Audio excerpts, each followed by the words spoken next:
Week that after a certain hour you say good evening in Spanish, but in France they were still saying bonjour, and it was like 7 p.m. I'm thinking, what? Don't you French know your own language? But that's Parisians. They probably don't. Anyway, welcome everybody to this program that features directly our director, Jonathan Lincoln of the Center for Jewish Civilization, and indirectly Andrew H. Siegal, in whose name his teaching and also this lecture are delivered, thanks to Michael Deutsch and his family, to honor the memory. And Michael, you're a graduate 88 from the college and 92 from the law school. Do I have that right? Okay, good. It just proves I can still read sometimes. Anyway, in honor of Andrew Siegel's philanthropy, he lived both in the US and in Israel, and in particular, his vision and his hope for peace in the Middle East. And so every year now, for a good number of years, the Andrew H. Siegel lecture and professorship, visiting professorship and lecture have been offered in his memory. And this year, there could be no one more perfect and appropriate to handle both jobs. I've heard already about how his semester is going, but I'm not going to report on that because it's illegal. But to speak as he shall speak, because Jonathan Lincoln worked in various capacities in the UN since 2005. And he was, among other things, senior coordinating officer for the UN Special Coordinating Office. I like that. Anyway, and he was based in Jerusalem at that point, and he has a vast experience. In particular, one of his jobs had to do with helping to facilitate assistance to Palestinians in Gaza and the West Bank, both from the UN and from the international community, international development assistance. And you also spent some time at the Washington Institute for Near Eastern Policy.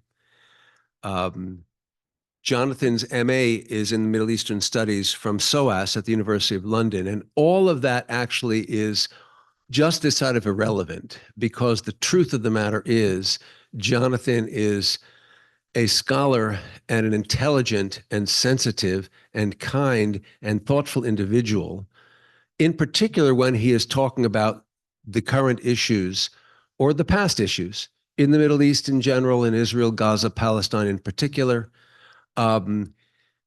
He has all the right skills to think about and to share his thoughts with us about this subject. Oh, and he's a really nice guy too, by the way. So let's welcome Jonathan Lincoln, please.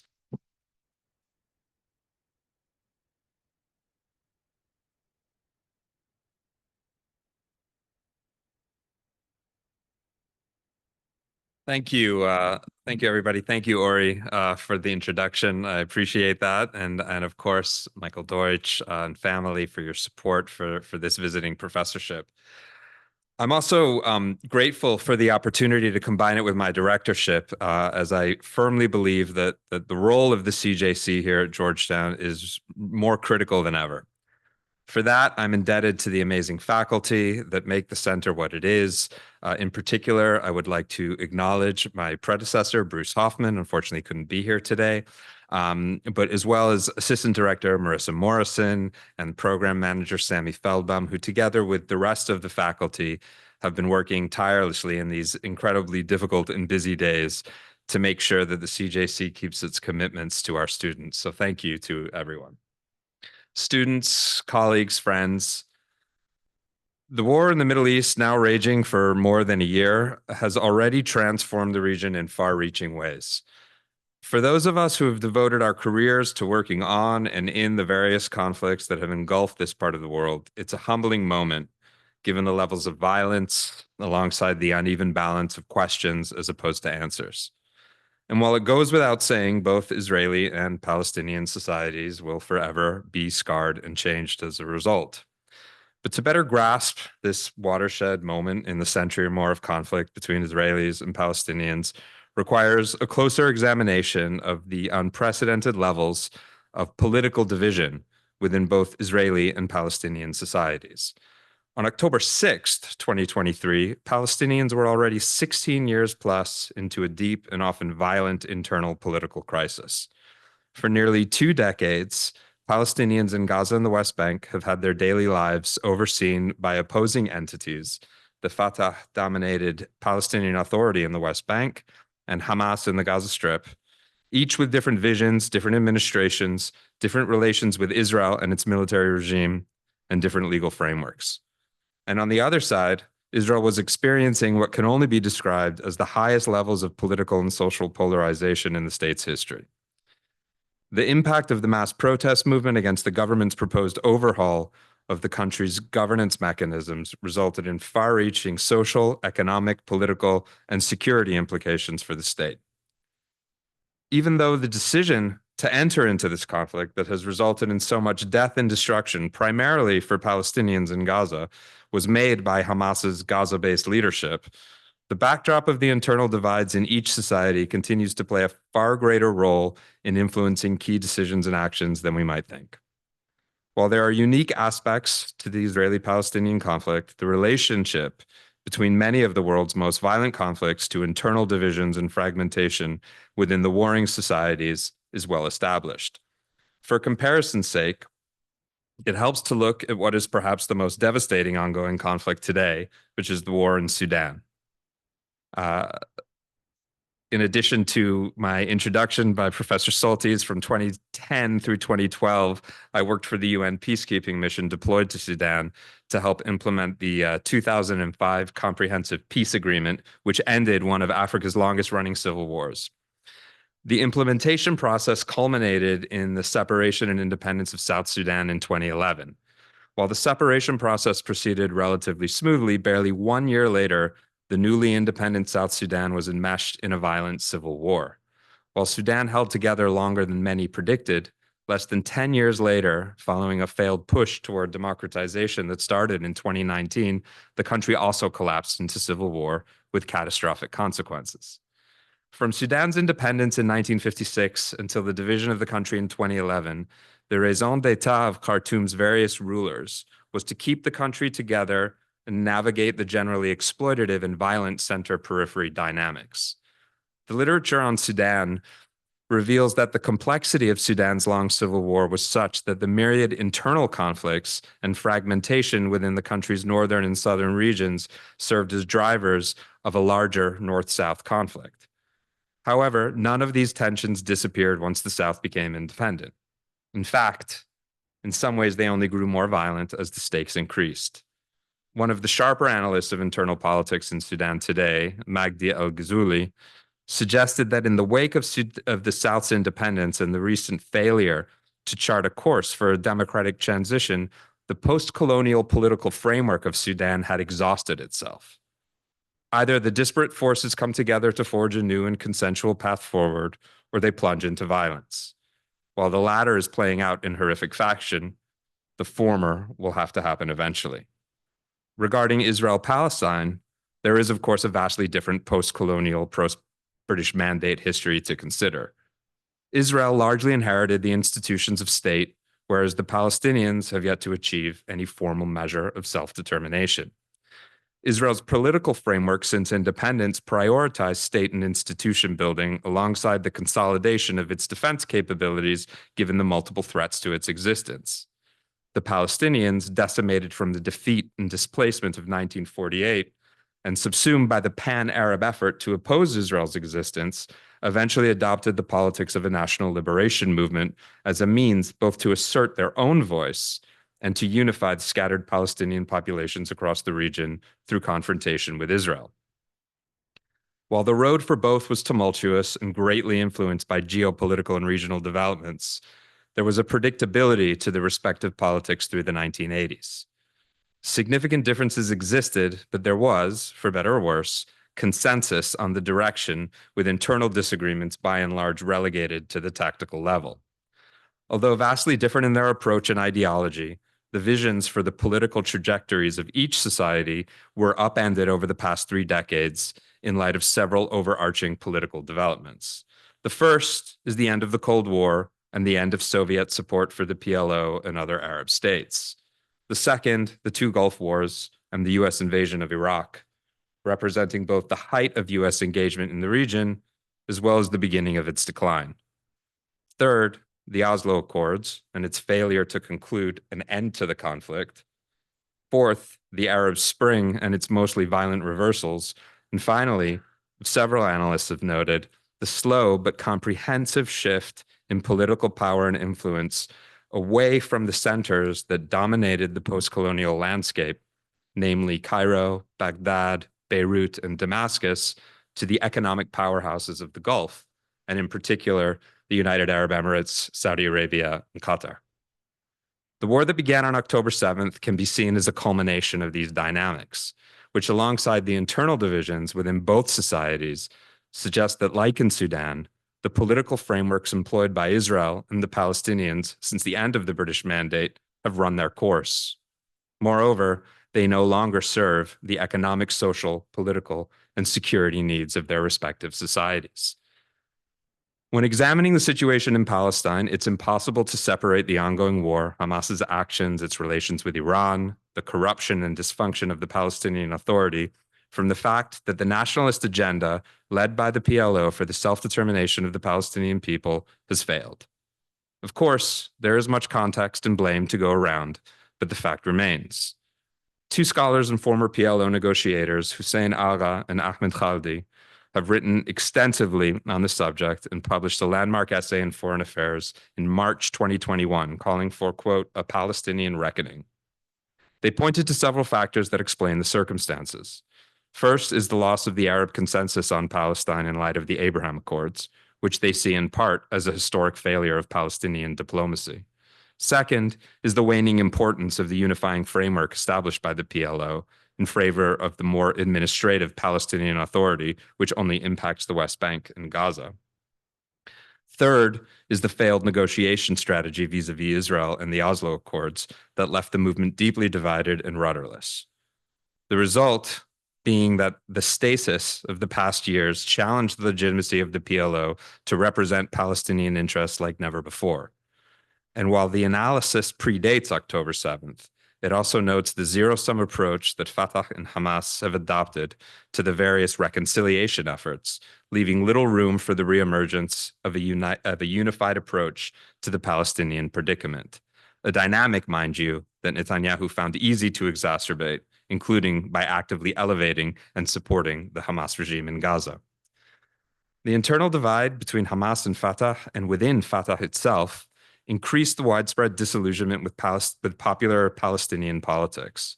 Accordingly, any examination up to October 6, 2023, would reveal that the most popular elements in Palestinian society, whether from a cultural, economic, political perspective, or even regarding resistance to Israel, were those who stressed their independence from the factions, including Fatah and Hamas. Among the tragedies of Palestinian politics today is that it required a long and historic struggle to wrest control of the narrative from the Arab states and give Palestinians the right to represent themselves, and now is steeped in internal rivalries and alienated from the politics of the rest of the Arab world. The context is also important when we look at Hamas's decision to launch the October 7th attack. It's possible, if some have suggested, that it sought to scuttle progress on a Saudi-Israel normalization process.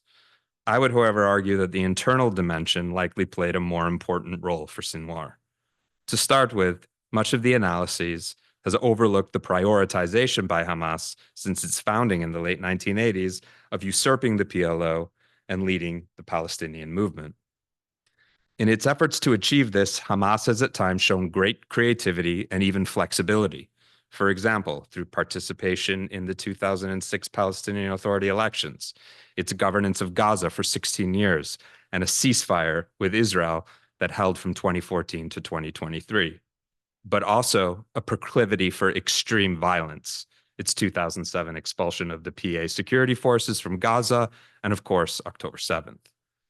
In each case, Hamas initially showed patience with political processes, but quickly turned to violence when it was determined that they had run their course. The divides within Hamas, always less visible to the outside, can also be seen through these actions. The ideological framework and its desire for Israel's ultimate destruction notwithstanding, its more immediate objectives to take over and reorient the PLO towards its resistance framework and Islamist approach to society resonate more with its core constituency in the immediate term. While Hamas left little room for dissent as the rulers of Gaza, the pressure on Sinwar before October 7th was significant from two directions. First, from the population that hoped the ceasefire with Israel might lead to a changed reality inside the Strip and reduce their isolation. And on the other hand, from more extreme factions, such as Palestinian Islamic Jihad and Iran, who saw Hamas's governance experiment of the past 16 years as a distraction from the resistance. In addition, the ideological zeal of Sinwar and his close cadre was also misunderstood, and the man who built his reputation on killing fellow Palestinians accused of collaborating with Israel instead cynically and sadistically pushed the reset button, and with catastrophic consequences for the Palestinian people in the region. In the end, Sinwar's desire to hurt Israel outweighed his desire to lead the Palestinians in Gaza and his ability to influence or take over the national movement. And whatever arrangements may be put in place for Gaza down the road, October 7th has exacerbated the internal legitimacy crisis for the PLO and the Palestinian cause more broadly. And for all the pronouncements from Hamas and the Palestinian Authority, neither seem to have convincing answers for the issues that Palestinians most urgently need today, not just in terms of their safety, security, and dignity, but how they overcome the utter devastation of the past year. To say it is a long road ahead would be an understatement. There is much discussion about convening a new Palestinian Consultative Assembly and a number of civil society initiatives currently underway that aim to achieve this.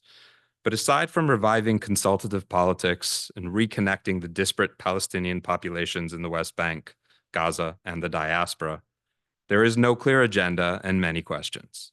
What are the lessons of October 7th? Is there a future for armed resistance after the destruction of Gaza? Is there a future for Hamas, at least as an Islamist opposition to Fatah?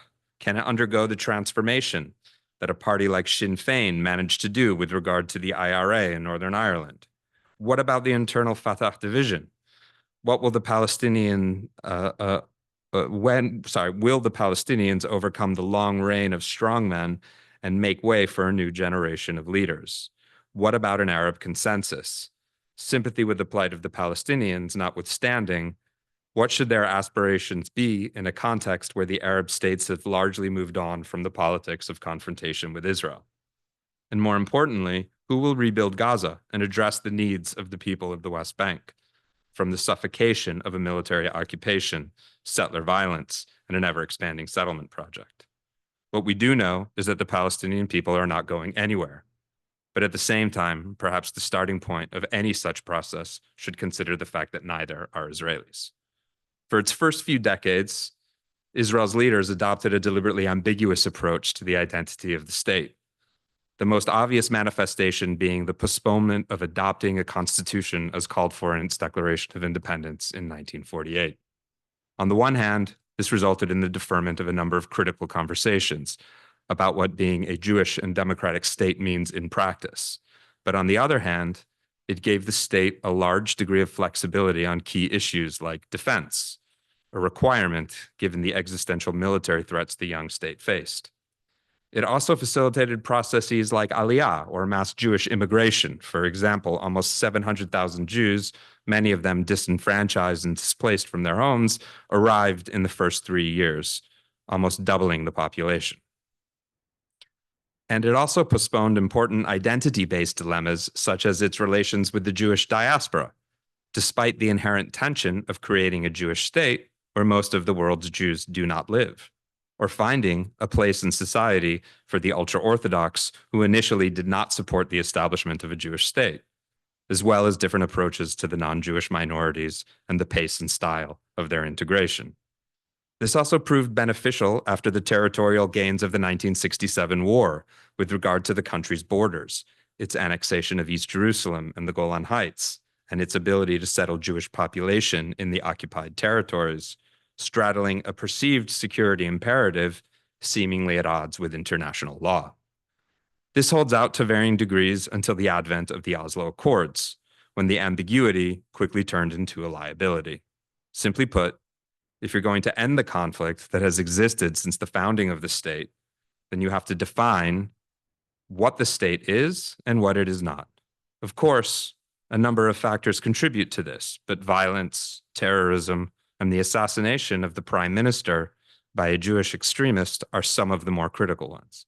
Indeed, Rabin's assassination by a fellow Jew, as a result of his engagement in a peace process, forever raised the stakes internally for peace-related moves by any Israeli government. But it wasn't really until the return of Netanyahu to power after a brief government of change in 2021 that the system showed signs of collapsing under the weight of civil discord. Israel's political framework has historically consisted of four pillars. The first, the Knesset, or parliament, with an empowered prime minister as head of government. The second, the judiciary, which consists of a Supreme Court of appointed judges and serves as a check on the legislature. And three is the concept of good faith, that the elected prime minister would work within this framework and alongside the security establishment to, broadly speaking, act in the country's best interest. All of this was underpinned by the fourth pillar, which I would say is a broad and unwritten social contract concerning the role of religion. The peculiarities of the Israeli state are such that despite its secular institutions, issues of marriage and death, as well as official religious practice, are the prerogative of the ultra-Orthodox dominated rabbinate. In exchange, the rest of society is free to pursue, outside of these institutions, of course, and choose a secular or religious lifestyle, more or less as they please, including for some same-sex relationships, work and play on the Sabbath, freedom to determine one's own dietary restrictions, etc. Despite this rather precarious equilibrium, for many Israelis, it negated or at least reduced the urgency for the clarification of civil rights and freedoms that a constitution would provide. The dam eventually bursts in 2022, when Netanyahu, sitting atop one of the most extreme right-wing coalitions in the history of Israel, pushes to end this state of affairs. The effort to neuter the judiciary and leave the power of the prime minister and Knesset largely unchecked threatened to break more than just the democratic system, but for many, challenged the very essence of the country and its social cohesion. In addition to favoring some of the most extreme political and religious forces in the country, the reform sought almost deliberately to disenfranchise key sectors of Israeli society that disproportionately act as the economic engine of the state, its tax base, and populate a large part of the professional security establishment. Aside from the social strife, it put the country in a vulnerable security position.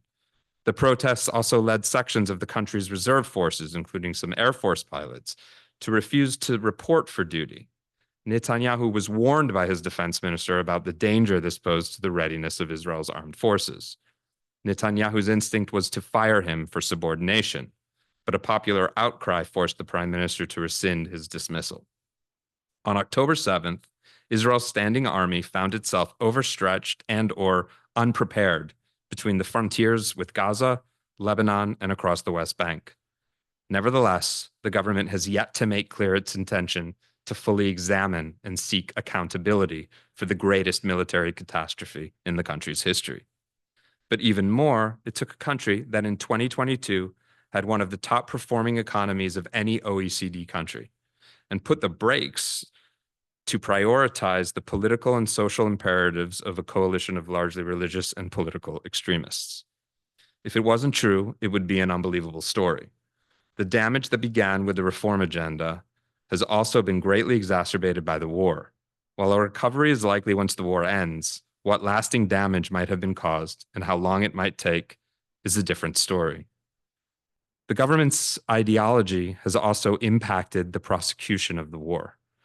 What we know for sure is that among Israel's failings has been both its inability or unwillingness to adequately address the humanitarian impact of the war on Gaza's civilians, or to police violent settlers in their attacks on Palestinian civilians in the West Bank. And even though Israel continues to rely on close security cooperation with the Palestinian Authority's security forces in its efforts to contain Hamas in the West Bank, Netanyahu refuses to cooperate with the Palestinian Authority either to help stabilize the West Bank. Instead, it has brought it to the verge of bankruptcy, and when considering a post-war reality for Gaza.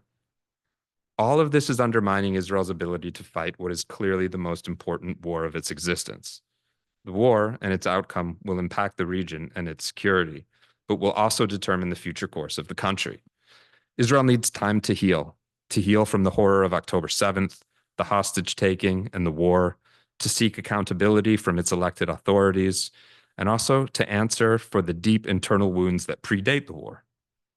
And beyond this, looking to the future, Israel needs to continue on the path of regional integration and leverage it to ensure more reliable, internationally supported security arrangements for Gaza and southern Lebanon, both to develop its economy and integrate it more with the Gulf states and Europe, and to become more self-sufficient in terms of its own security outlook.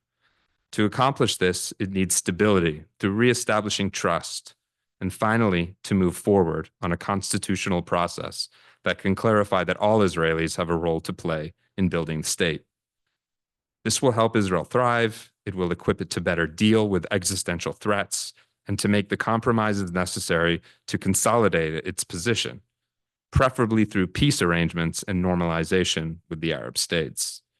Whatever tactical achievements he might have made in the past weeks, none of this can happen with Netanyahu at the helm. Students, colleagues, friends. Unfortunately, this analysis leaves us with few obvious policy prescriptions for the way forward.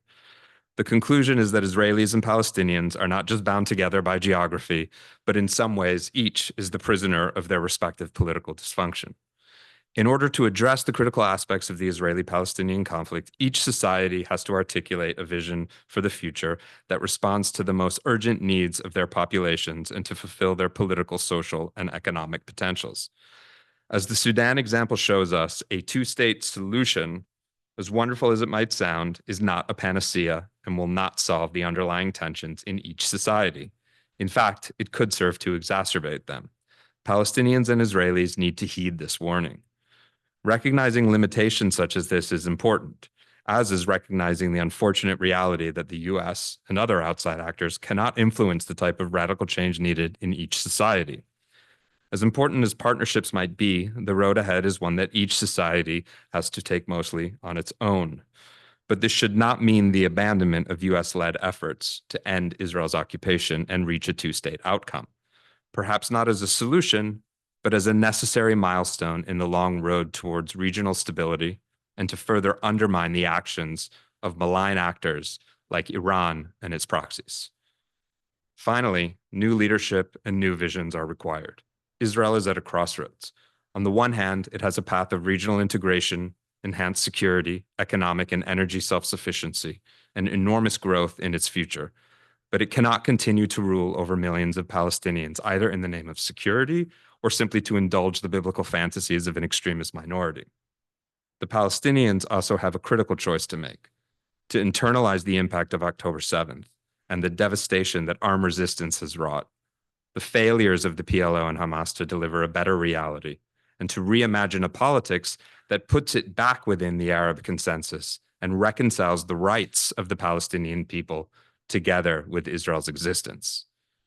To conclude, there is little doubt that October 7th will remain an enduring point of departure for our understanding of Israel, Palestine, and the region. What better place than this university, than Georgetown, to work with and educate the next generation to begin the hard work to ensure that it leads us to a more peaceful future. Thank you. So we will be opening things up for questions from students only, by the way, except for me. I get to ask you one while people are starting to raise their hands and mics are going around. Because I couldn't agree with your analysis, unfortunately. I wish I could disagree with it, but I agree with it completely. Do you have any thoughts as to who might succeed Mr. Netanyahu in a position of prime minister and how that could be achieved? It's an easy question, right? Where's Use the mic. I'm gonna put Mayor on the spot. I don't see him here, but anyway, so I won't. He's in the back. Okay, so I think where you're getting is the fact that there really isn't an obvious successor.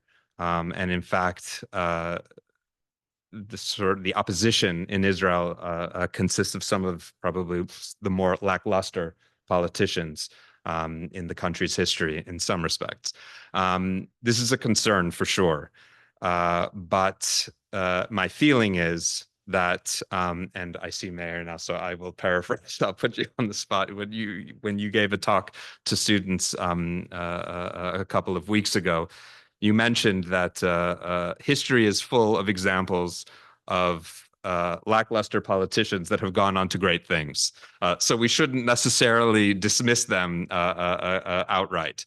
But that being said, it's certainly a concern, and I think that either way, whether it's Benny Gantz or Yair Lapid, or even Naftali Bennett, who interestingly probably politically is somewhat to the right of Netanyahu in terms of his inclinations, but nevertheless has shown a willingness to work with broad coalitions, including for the first time in Israel's history, an Arab party, which broke new ground in 2021.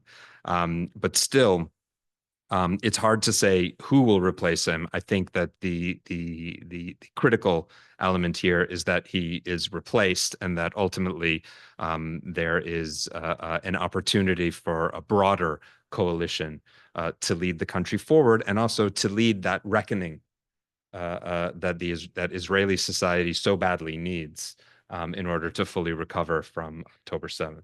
Thank you. Question in the back. The mic is coming to you. Look to your left. I just wanted to quickly ask, because like recently I know the Knesset did ban the United Nations Relief Works Agency. And I know there's been a lot of controversy regarding the effect of that and also like the intentions of a lot of the people that work for that agency. How do you think that that may affect rebuilding in Gaza and also like Israeli politics currently? No, thanks. So I've written a bit about this, and the ban is first of all, the ban is set to take place in 3 months. So there's a little bit of a sort of a buffer period in which, in theory, either there could be a reversal in the Israeli approach, or there would be an alternative put in place. As of now, we don't see any real viable alternative. There have been different news stories about private companies, contractors that are able to work inside Gaza, the so-called humanitarian bubbles approach based on General Petraeus's approach in Afghanistan. I'm not sure that's necessarily a good example to follow, but nevertheless, there are all sorts of ideas. I don't think anything concrete on the ground. The problem, first and foremost, will be for East Jerusalem, and in particular because it bans the UNRWA working on Israeli territory. So it's kind of interesting. This is sort of an understanding of what is and what isn't Israeli territory. So especially when looking at the Gaza and the West Bank, of course, by the government's own definition, it would not be Israeli territory where they would be working. But of course, there's a question as to how it would impact coordination. But first and foremost, East Jerusalem, which is extremely complicated. And when I think about it, I think back to my time there, and in particular, one particular area, this one of the refugee camps in Jerusalem, the Shuafat refugee camp, for example, that is sort of indicative of the problem. It exists within the municipal boundaries, technically within the municipal boundaries of what is East Jerusalem, and therefore Israel's understanding of what is Israeli territory. But the municipal authorities do not work there. And in fact, they built the security barrier, the wall or the fence, whatever you want to call it, to put it on the West Bank side, even though technically it's in Israeli territory as defined by the Israeli state. But it's in a no man's land because the Palestinian Authority is not allowed to operate there, right? So it exists in a separate place, at least according to some of my former colleagues in the United Nations, to the extent that anyone wants to take people from the United Nations word for it these days. it is probably one of the more dangerous places in Israel-Palestine, just because of the lack of any sort of policing and the prevalence of guns, weaponry all over the place. So it's a huge security liability. The only institutional presence is UNRWA. Now, I'm not necessarily making an argument for, UNRWA being the savior, far from it. But when you think about it in terms of basic health and education, along with some of the more negative aspects that UNRWA brings with it, there's really no alternative. So I wonder how they're going to square that circle, at least in the short term. In the long run, when it comes to assistance in Gaza, what it seems like is that there is a hope that, and interestingly, aside from all of these stories about, contractors and different companies that might be able to take over, there is a hope that other UN agencies will take up the slack, which seems to me to almost perpetuate the same problem. So, again, as I had written late last year, I think that UNRWA needs a serious and rather complete overhaul. The question is the timing, and ultimately what the alternative might be. Other questions? We could open. Is there someone? Coming. Questions coming right around to you, slowly but surely. You drew a parallel to the conflict in Sudan. And in my experience, that conflict is far less prominent in the news and in public consciousness, particularly in the United States. I'm curious why you think that is. No, thanks for the question. Yeah, I mean, there are a lot of reasons. I mean, I think that, Sudan also is interestingly a conflict that the United States has also been very heavily engaged in. In fact, the United States sort of considered, the midwife of the birth of the independent South Sudan. Of course, I don't think that it's entirely comparable, just given the far longer history and the far deeper engagement, and of course, financial engagement of the United States inside the Israeli-Palestinian conflict. But nevertheless, it's concerning, I think, that Sudan has not garnered a lot of attention. I think that there has been an effort certainly by U.S. diplomats and others, including NGOs, and by the way, even among the United Nations, including the Office for the Coordination of Humanitarian Affairs, to try and raise the profile of the situation in Sudan. I think that it's just, on the whole, far less relatable to populations in the United States than the situation in Israel-Palestine. But that accounts for the United States, not necessarily for the international attention on this particular issue. But certainly the resonance, and that's as I mentioned, there are certainly unique aspects to the Israeli-Palestinian conflict, and this is certainly one of them. The fact that it resonates and has implications for conflicts across the world. And in fact, even just to sort of reveal the internal discussions that we had in the United Nations very often when looking at the study of conflicts and engaging in conflict resolution, very often the analysis starts with, okay, who are the Israelis and who are the Palestinians in this particular conflict? Just because it is sort of seen as sort of foundational to our understanding of conflicts in the post-World War II era. So it definitely resonates for, I think, some logical reasons, and then maybe for some less good reasons, I would say.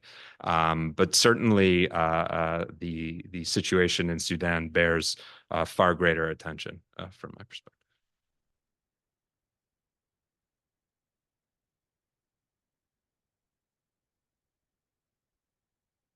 Thank you so much, by the way. And thank you, Maddie. But I was just wondering if you talked about how, of course, Israelis aren't going anywhere, Palestinians aren't going anywhere. You talked about how Israel must like represent all of their citizens equally. We want to see that going forward. But how do you see a future Jewish state of Israel? How does that play in? And do you think that's viable as a Jewish state? Sure. I think that it's an incredibly complicated question, and I think that for most Israelis, even if in the classroom we might see inherent contradictions in this idea of a state being both Jewish and democratic, but I think that there's a large cross section of Israelis that firmly believe in this and are striving to not just maintain it, but to work to improve it. What the judicial reform process brought out in some ways was the need for certain clarifications. Again, I think the ambiguity served Israel very well, especially in its early decades. But especially since the judicial reform, certain clarifications about issues of civil rights, freedoms, things like that are critical. And so, to my mind, I think that the way forward includes a constitutional process. This has always been an understanding that eventually Israel would get there. Of course, Israel, since its founding, has existed in something like a state of emergency, right? Wars, all the time, conflicts, et cetera. So it's been very easy and more or less consensual to put it on the back burner. But moving forward, I think critical issues of the identity of the state need to be reconciled. And in fact, I didn't go into it in too much detail, but this idea of reconciling, with the ultra-Orthodox, of course, the compromise that Ben-Gurion makes in the early, in the 1950s makes sense then. It doesn't make sense for the size of the population right now.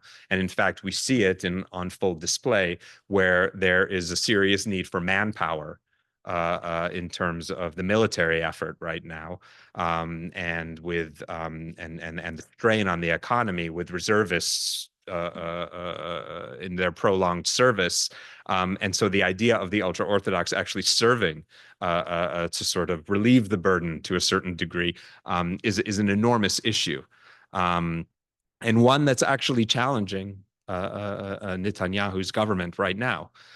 So again, reconciling, and it's difficult, and there will be strong opposition, but a constitutional process that can include the right-wing elements of the society, the high-tech sector, et cetera, including the Palestinian citizens of Israel as well, I think is required. And it was interesting because that was the first event that we had under my directorship. Actually, it was with a bright young Israeli lawyer, professor at the Hebrew University, who was leading such an effort to sort of start a constitutional sort of process and dialogue within society.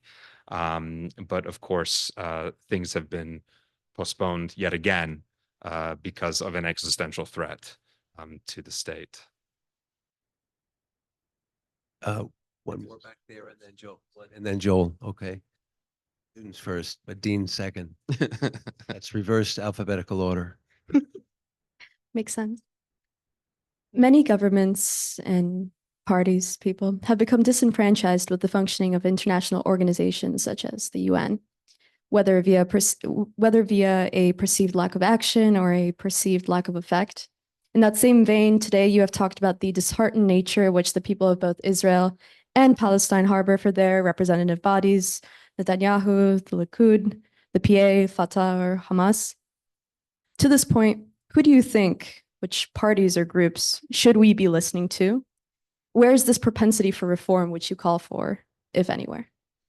No, sure. It's a huge question, and as I said, there's a long road ahead. I think that in Israel, I think you start with an examination and accountability of October 7th. I think that's the sort of first place where you have to start, and looking at both the future of the security and the economy, and the position of Israel in the region. Again, I think it's at a crossroads. I think that there is a certain path forward. It's not that it's easy necessarily and obvious, but there is a way forward that can include more elements of a society in an internal dialogue. There are grassroots movements, there are civil society organizations in Israel that are working towards this. And I think that to the extent that they can be, they should be supported. But I think it's extremely tricky when you see outsiders trying to engage in the internal politics. On the Palestinian side as well, in some ways they suffer from the opposite problem. There are many hands involved in the sort of future of Palestinian politics, and very often what you hear from civil society actors in Palestine is that, you know, regardless of whatever decisions they make, ultimately there's a sort of international veto, whether it comes from the Arab states, Israel, or the United States, that, you know, they'll only be able to go so far, and that ultimately the decisions about the future are not necessarily their own. In a way, both are sort of victims of different paradigms, in a way, but I do think that there's a way to overcome it, and I think that, you know, unfortunately, it's taken the devastation, the defeat, the initial defeat that you saw on October 7th inside Israel, for some sort of a reimagination of the country's future, and of course, you know, how the Palestinians deal with this, with the repercussions of October 7th, as well, will be vital. But again, to the extent that these voices can be empowered and that space and time can be given to support them, I think that would be, you know, an excellent strategy. But that doesn't mean that you abandon the sort of bigger politics to move for two states, for some sort of end of Israel's occupation of Gaza and the West Bank, for new security arrangements in the region, rebuilding of Gaza, for example. But again, out of this, you know, devastation, there is an opportunity. Last question goes to Dean, the last but not least. Well, actually, this is a variant of the excellent question that the student just asked. In your lecture, you really place a lot of emphasis on, you know, the weaknesses of the leadership on both the Israeli side and the Palestinian side. But, you know, throughout the conversation, it seems clear that it's not necessarily the leadership that's dividing societies, but the divided societies produce leaderships that exacerbate some of those divisions. And you could argue that Israeli society of the last 25 years or so has become increasingly divided, and that showed up prior to October 7th. And the Palestinian society has been deeply divided, and that shows up in the bifurcated leadership. I actually wonder, you know, you started to talk about kind of sort of some kinds of movements that might move towards the unification to heal some of these divisions on both these sides. But I wonder what you think about whether the war itself and its violence, its shock on both sides, has actually done something to unify both sides, but perhaps not in a very productive direction. Certainly, Israeli society seems much more unified about their concern about the failings of the response on October 7th, and also seems more unified in understanding the existential nature to the risk of the Israeli state. The Palestinian society is more unified, perhaps in the recognition of the bankruptcy of the Palestinian PLO leadership and the Palestinian Authority, and perhaps become more radicalized over the extent of the destruction and humanitarian disaster in Gaza. So there might be a unification happening, and some of the deep divisions maybe starting to, you know, get dealt with on the Palestinian side and on the Israeli side. The only concern is that they may be not moving those two entities towards some kind of resolution, but even some kind of deeper long term. So I wonder if you could just, the question therefore is, how has the war shaped the divisiveness or changed the divisiveness that might have led to the leadership weaknesses that you see as a causal factor in this? No, thank you. And it's a great question, great one to end on too. I think, first of all, just looking at Palestinian society, I would be really wary of some of the opinion polling that's going around. I think it's, especially in the context of an ongoing conflict, a very bloody conflict, it's difficult to imagine people speaking as freely as they might. I imagine, and just knowing aspects of Palestinian society that I do, that there will also be a reckoning in a way, in probably a more similar way that is expected in Israel going forward. Again, I think that, you tend to hear Israeli voices sort of overplaying perhaps, the opposition to Hamas inside Gaza, and others suggesting that actually, the stock of resistance has risen, dramatically, and that, most young Palestinians can only imagine a future of violent resistance against Israelis. I'm not so sure. And I think that, there are some other examples from conflicts around the world where we've seen defeats like this and devastation cause an internal reflection that might actually lead to a more positive understanding, a more positive political engagement. But again, I think on the Israeli side as well, I think that the sort of unity that you saw in the face of October 7th has begun to dissipate, I think. And I don't think it's as strong. Of course, civil society, on the other hand, has been, quite remarkable inside Israel, and their ability to respond to the war and work to support civilians, the displaced, for example. That's been a real strong suit of Israeli society. But on the whole, I think that the divisiveness, in particular, of the Netanyahu government, is something that is, has not been forgotten in the face of some of these, tactical wins. For example, the assassination of Sinwar, of Nasrallah, military victories in southern Lebanon, et cetera. I do think it will take time, but I think both sides actually are probably in a more similar place. We can only hope, in the sense that,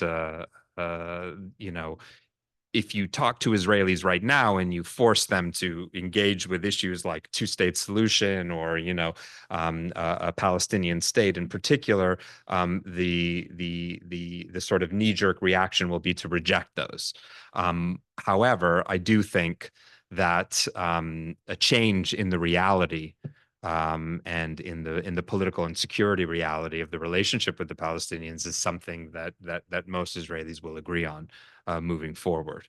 And to the extent that Israel can leverage its newfound relationships in the Arab world, for example, and to the extent that those relationships with the Arab world can support a sort of reiteration of Palestinian politics as well, I think the better off we are. The problem is that I think that our faith in what, the UAE and the Saudis, for example, might be able to pull off is probably greater than their capabilities. And I think that that's an important lesson that any new administration in Washington needs to take to heart as well. Thank you. Thank you so much. Thank you, Michael Deutsch, and your family for promoting this wonderful program year by year, and Jonathan for a very insightful, that's SIGHT talk about a very insightful INCITE issue of today and from yesterday and tomorrow. Thank you. Thank you all for coming. Thank you so much. Thank you.